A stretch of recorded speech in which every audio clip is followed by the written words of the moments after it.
جو سب سے بڑا آپ کو ضرورت ہوتی ہے کسی بھی دہشت گردی کے واقعے کو کنٹرول کرنے کی، اس میں ہوتا ہے آپ کا بہت فال نیٹ ورک، ایک بڑا افیکٹو انٹیلیجنس نیٹ ورک آپ کو چاہیے ہوتا ہے، جس کے لیے نیکٹا کو جو ہے وہ عمل میں لایا گیا تھا. لیکن آپ دیکھ لیجئے کہ دور حکومت میں نیکٹا کو کتنے فنڈ دیے گئے تھے.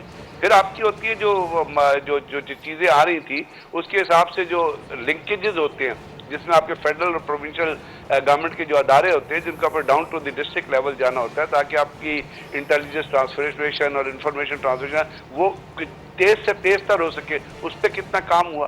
آپ نے پولیس کو کتنا فال کیا، آپ نے جو قانون نافذ کرنے والے ادارے تھے یا ان کی جو کوارڈینیشن ہونی تھی، وہ تو پھر جب جنرل باجوہ آئے تو آپ کو ایک نیا آپریشن شروع کرنا پڑا جس کو رد الفساد کا نام دیا گیا.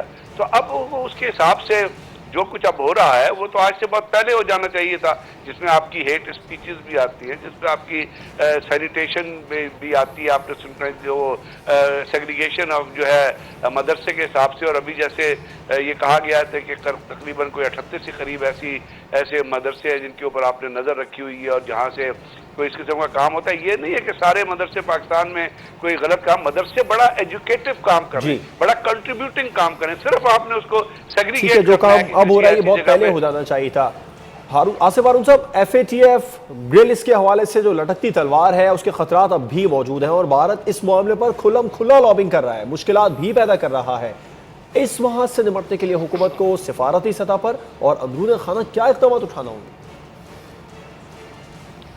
دیکھیے جی، سب سے پہلے تو میں آج یہ بات کرنا چاہتا ہوں کہ یہ جو بریگیڈیئر غضنفر صاحب نے جو مینشن کیا آرمی پبلک اسکول کا واقعہ، اس نے ہماری آنکھیں کھول دینی چاہیے تھی.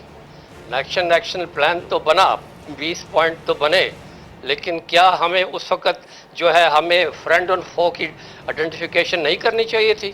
کیا وہ واقعہ جو ہوا ہے وہ امریکہ کی مرضی کے بغیر یا اس کے علم کے بغیر ہوا، افغان گورنمنٹ کے بغیر ہوا؟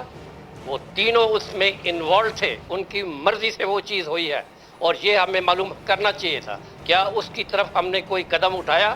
نتھنگ. باقی ہم نے 20 پوائنٹ تو کیے، وہ تو خوش کرنے کے لیے ہے نا اوروں کو. آپ نے جوڈیشل ریفارم، جو میں کہتا ہوں بیسک ہمارا اوریجنل سن ہے، اس کو آج تک ہم نے اس کو جو ہے نا ریفارمیشن نہیں کیا. پولیس ریفارم کا بھی ذکر آپ نے کر دیا ہے. فارن پالیسی کو ہمیں بدلنا چاہیے تھا اس کے بعد، کہ ہم نے فرینڈ اینڈ فو میں کہ کون ہمارا دوست ہے کون ہمارا دشمن ہے، ہمیں ابھی کیا اسٹیپس لینے ہیں، کیونکہ ہمارے خلاف ٹھیک ہے ہنگامی بنیادوں پر اقدامات کرنے چاہیے. ایف اے ٹی ایف اور گرلز کے حوالے سے بتا دیں کہ اس پر حکومت کو اب کیا اقدامات کرنا چاہیے؟ دیکھیں جی، ایف اے ٹی ایف تو وہ ہے کہ آپ کو پہلے ڈو مور تھا آن دا کمبیٹ زون، کہ ٹیررزم کے خلاف جو ہے نا آپ ڈو مور کریں. وہ آپ نے جو ہے نا 2003 سے آج تک ہمیں کرتے رہے. ادھر ہم نے جب کہا کہ we will not do any more, you need to do more, انہوں نے آپ کو ایف اے ٹی ایف میں دھکیل دیا. اب آپ وہاں ڈو مور کر رہے ہیں اور آپ ڈو مور کرتے جائیں گے، کچھ اور وہ کریں گے. ان کو کا تو مقصد یہ ہے کہ آپ کو کسی طریقے سے پریشرائز کرنا. اس وقت یہ جو پلوامہ کا جو واقعہ ہوا، جو یہ سارے یہ واقع ہوئے، بنیادی باتیں کیا ہیں؟ کشمیر پرابلم جو کہ اس کے ہاتھ سے نکلا جا رہا ہے انڈیا کے، جو افغانستان ہے دونوں کے ہاتھوں سے نکل رہا ہے، امریکہ اور انڈیا کے. یہ دونوں چیزیں ہیں جو بڑی خوفناک ہیں ان کے لیے. سی پیک ان کے لیے ایک اژدہا بن کے سامنے آ گیا ہوا ہے. تو یہ سارے مسئلے ہیں جس کی وجہ سے یہ گٹھ جوڑ جو ہے یہ ایک بہت مضبوط ہو گیا ہوا ہے. انہوں نے اپنے عزائم بنا لیے ہیں. they want to teach Pakistan a lesson. وہ کہہ چکے ہیں. پاکستان کو ہنگامی اقدامات اٹھانا ہوں گے. بریگیڈیئر ریٹائرڈ آصف ہارون صاحب، بریگیڈیئر ریٹائرڈ سید غضنفر علی صاحب، آپ دونوں کا بہت شکریہ. ناظرین، حکومت کو نیشنل ایکشن پلان پر تیزی سے عمل درآمد کرنا ہوگا. تمام جماعتوں کو ساتھ ملا کر اسے کامیاب بنانا ہوگا اور امید کریں گے کہ حکومت جلد معاشی صورتحال سے نمٹ سکے. اجازت دیجیے، اللہ حافظ.